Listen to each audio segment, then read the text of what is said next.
Is that technically possible? Probably not. 47 years, I've never been speechless.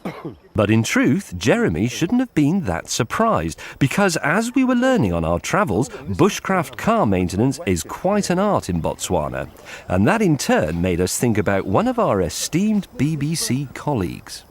You know Ray Mears, the chap who's always walking through terrain just like this, explaining how you can make, I don't know, a multi-storey car park out of that. It's all very interesting, but he's never put a motoring slant on it, really. So we thought we'd give it a bash. In a section of the programme we're going to call Mears My Ride. For example, this component down here on Hammond's car is a leaf spring.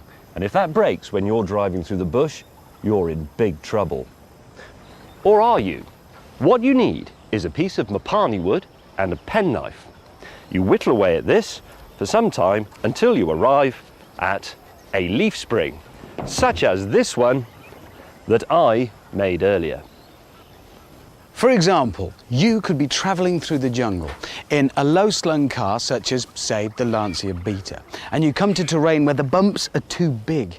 You're going to ground out. You're in big trouble. Or are you? What you need is a piece of mapani wood, which you whittle with your penknife until you've created these that I made earlier. Simply pop them on top of your suspension spring and you're saved. For example.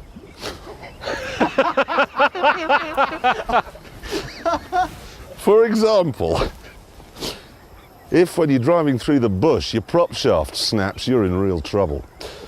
Or are you? Because what you need is a piece of mapani wood like this, which you whittle away with a penknife until you end up with something like this that I made earlier. I've even mounted it to a universal joint. Now you simply pop this into the fire to harden it and you're going to be okay. The only problem is, chaps, mapani wood is an elephant's absolute favourite food. That is a disadvantage, potentially. So you could come back from like a walk, say, Yeah. and he's eaten your car. Well, a lot of elephants looking guilty because they've nibbled your car. Yes. Have you eaten my car? Nope. Well, what's that in your neck?